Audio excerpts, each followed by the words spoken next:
Good morning and welcome to the Core Connection. I'm Mira Rubin here with you on Enlightened World Network. And today's topic is fits and starts.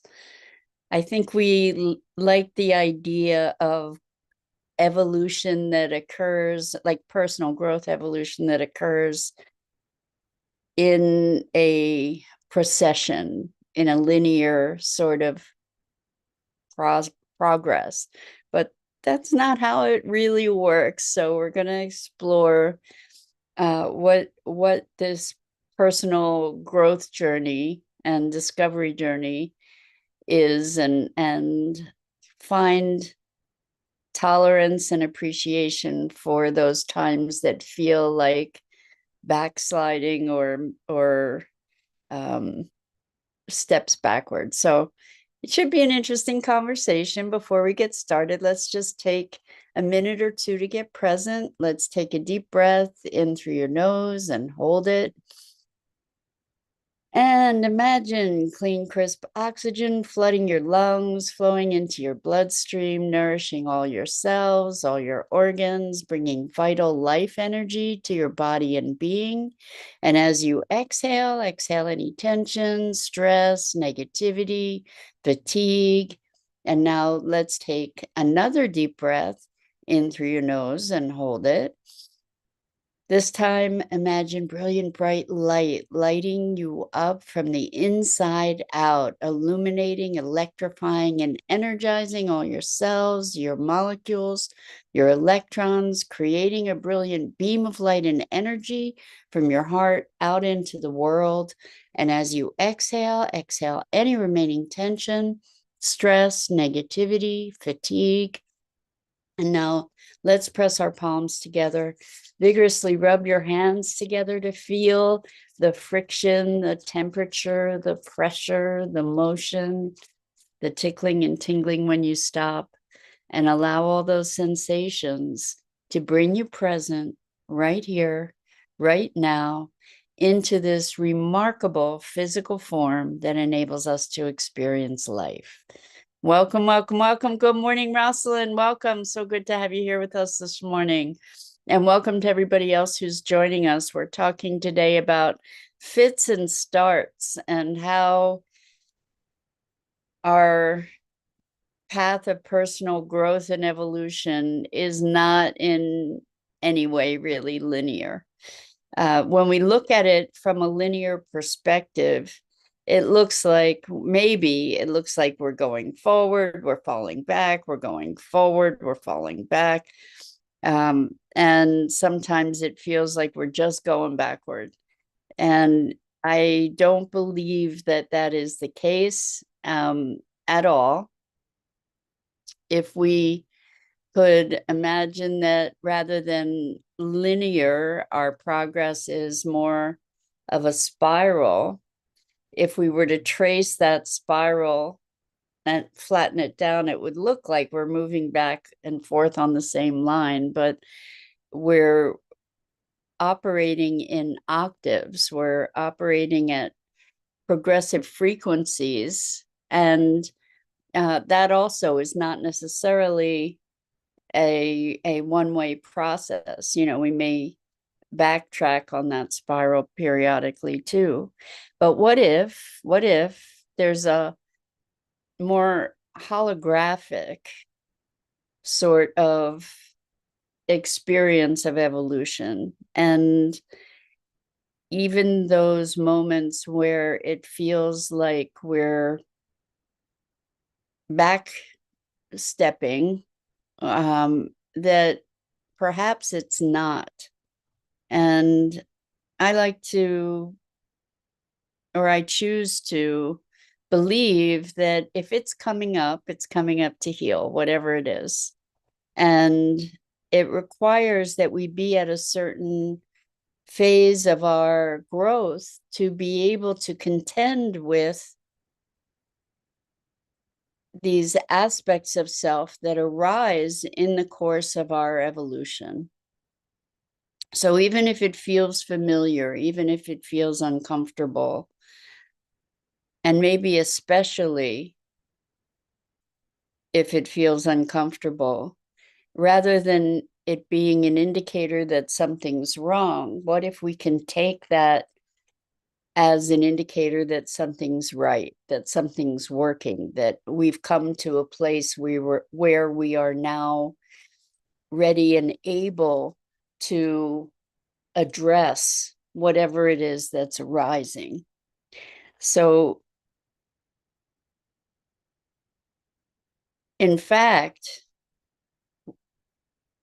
I think it could be interesting to consider that we orchestrate certain circumstances that will stimulate a lot of these things that are part of our personal growth and evolution, to stimulate things that are uncomfortable so that we get the opportunity to clear the the blockages, maybe we can say, or the stuck energy around the things that are actually creating the discomfort. So yesterday was a particularly challenging day for me emotionally, and it a lot of emotions were roiled up, and physical bodily sensations of upset. And it's interesting, I'm sharing this because we all have these experiences, and it's a matter of learning how to contend with them in a way that's productive. And it's not necessarily an easy thing to do, because we, having experienced these kinds of phases of discomfort, we probably have cultivated coping mechanisms that are somewhat habitual. I used to be a compulsive eater, and sometimes I go into that kind of pattern of self-soothing. And um, people use food, people use drink, people use all different kinds of substances and activities and behaviors for self-soothing, or numbing. And it's not comfortable to be choosing to face the emotions and be conscious of the opportunity to complete something, to dissolve something. And as we culturally face so many challenges, emotional challenges, and not just emotional challenges, but physical challenges too, from things that are happening in our cultural environment, we need to cultivate healthier ways to address these stresses for ourselves than to medicate them or to numb them, for example. And just, I can speak to how uncomfortable that is, to not resort to those kinds of behaviors.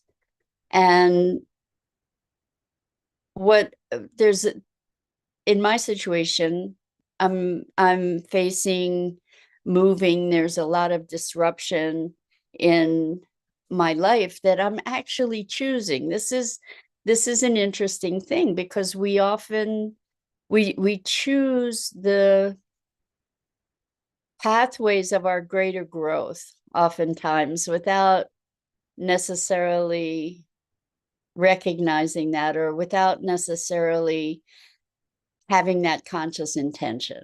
Okay, so I'm talking about an experience of disruption, and I think so many of us have those kinds of experiences where the things that are constant in our lives are shifting. So in choosing to move and choosing a change of profession and sometimes these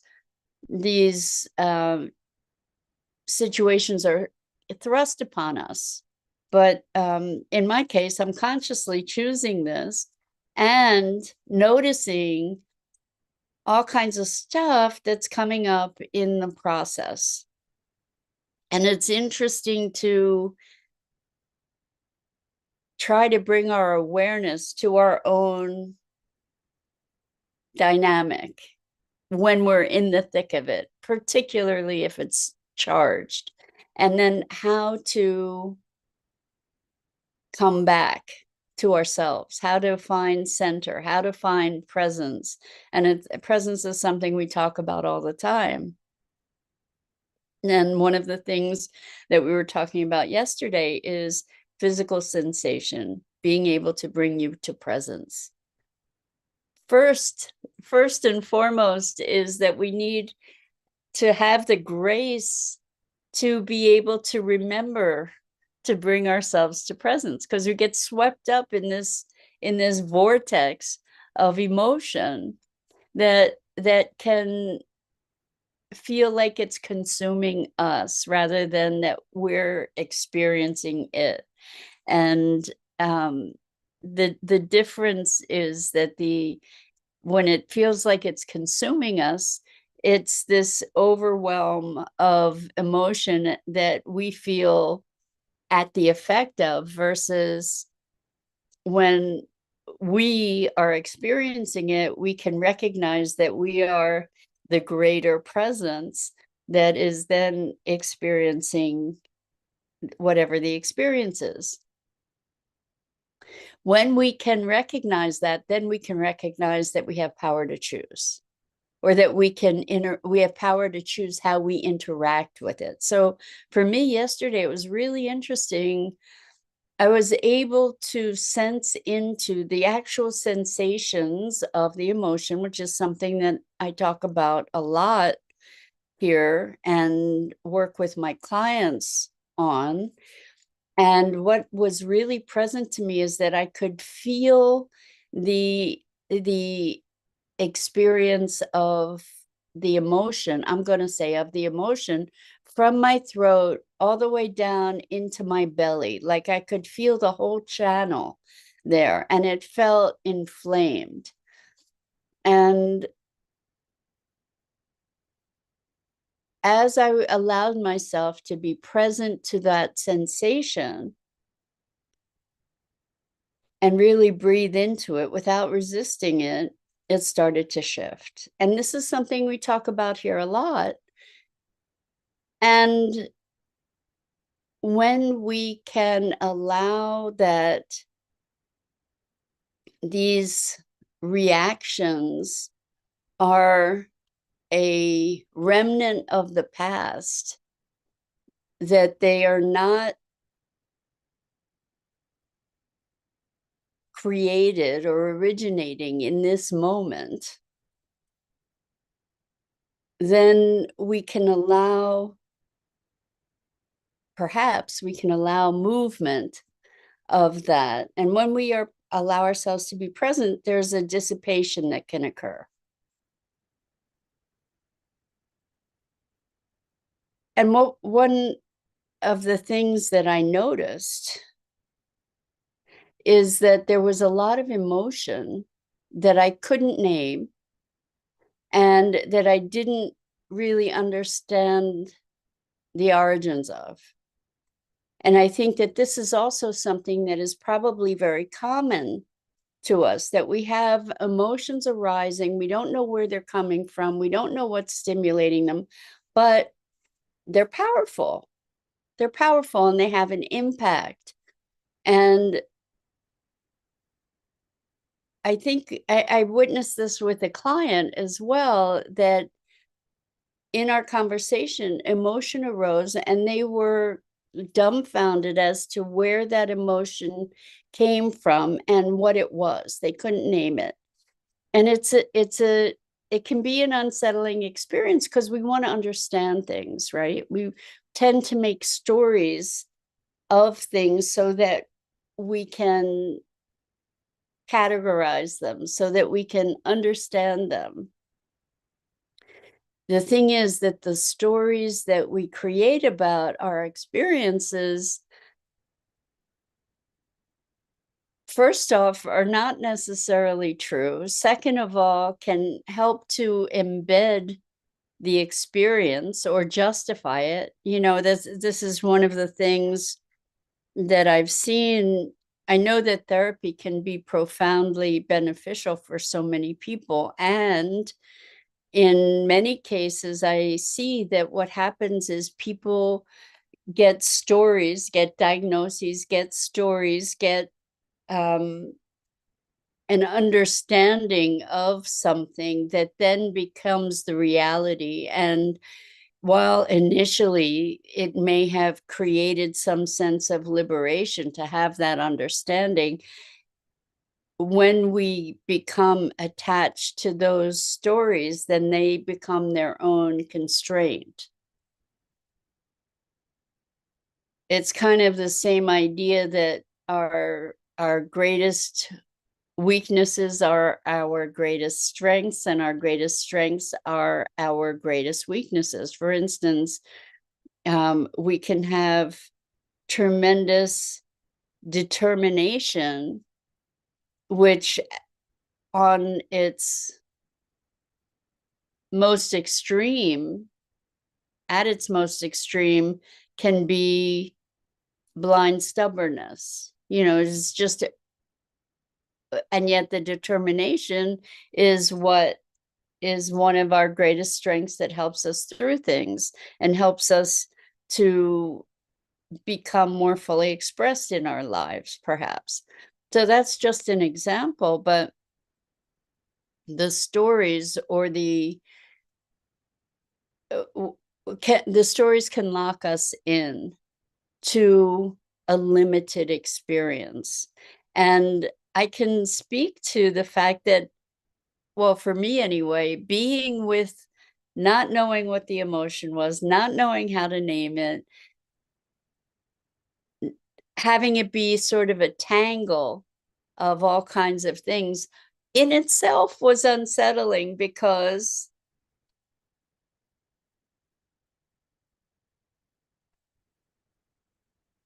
somehow I have it, and I don't think I'm alone in this, connected that things have to make sense in some way, shape, or form. And this is something too that I've encountered with clients, where we go on these sort of free association journeys. And oftentimes the things that show up, they say, I feel like I'm making this up. This doesn't make any sense. And I say, well, it doesn't have to make sense. But the thing is, we want to make sense out of things because it gives us a sense of comfort in some way to think that we understand how things work. And I'm a big one for wanting to understand how things work. And yet,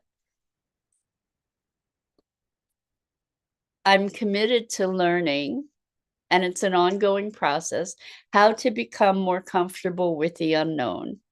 Because it's in the unknown that possibility arises. It's in the unknown that possibility emerges.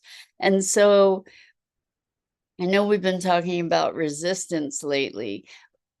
What I noticed yesterday with all these feelings was that I was moving through it was like being on a pinball machine, with all these different emotions, and wanting to understand and wanting to be present, and finding myself in a place of centeredness, and then finding myself bouncing off the walls emotionally also. And finding beyond that, and it's easier in retrospect, actually, to look at this and say, oh, okay, there's something going on, there's something clearing. I'm allowing that this is emerging so that it's part of my growth. And I'm sharing all of this Good morning, Dido. How wonderful to hear from you. Dido says, I love what you just said. It's in the unknown that possibility arises. And it's true. It's just hard to be there sometimes. And I'm acknowledging that. Nobody's saying it's easy. But it is in the unknown that something new can emerge. And as uncomfortable as it is, if we can learn to breathe into it and to cultivate the allowing that we've been speaking of, then the unknown, rather than being something threatening, can be the invitation to adventure and discovery. So being in the question rather than the answer is something that allows us to proceed in this evolution, this personal path of growth with curiosity rather than judgment. I love that curiosity is the antidote to judgment. When we can be curious about something and not judge ourselves for whatever the rocky experiences are that we're experiencing, to allow that that's part of it, and to be curious, like, well, what's underneath that? What is my being calling for? What is motivating these responses? And we don't necessarily, again, have to come to the answers. In asking the question, new experience arises. And I'm sharing this because I know I'm not alone in navigating the discomfort, the disruption, the feeling of unsettledness, the feeling of all kinds of emotions roiling together. And learning to navigate this is in a way that is life affirming, is important for all of us, so that we have the facility to be more present to ourselves and to one another. So be gentle with yourself. I think that that's part of this this learning for me too, is to be gentle to ourselves, to be compassionate. I grew up being very, very, very self-critical, and I think that I'm not alone in that either. And I have been learning, and I invite you to learn to be compassionate and gentle and loving to yourself. To, rather than speaking things like, what's wrong with me, or calling yourself names, or judging yourself harshly, what if you were to interact with yourself as you would with a little child that you loved, or another person or another being that you felt deeply compassionate toward, that you felt deeply connected to. And giving ourselves messages of, oh, honey, what can I do for you? Or I see you're hurting. What do you need? Like to actually have that kind of conversation with ourselves can help to allow the healing allow the dissolving of these painful patterns to pass. So I guess that's today's message is, yes, growth happens in fits and starts, and that's normal. Like that's as it should be. And as these things arise, allow them to rise knowing that it's because you're ready. It's because you're ready to address those things, because you have the strength and the resilience. Dido says, no, you're not alone in being raised to be harsh with yourself, but I've learned from you to be kind to myself. Life-changing, Mira. Dido, I can't tell you how glad I am to hear you say that. That's really, really beautiful. So that's it for today. I'm Mira Rubin. This is the Core Connection, and I go live each weekday morning at 9 a.m. Eastern here on the Enlightened World Network Facebook page and YouTube channel. And I invite you to please like, follow, and share Enlightened World Network and me. The links are in the description. And as always, it's a privilege and a pleasure to have the opportunity to share these musings each morning on what it is to be human.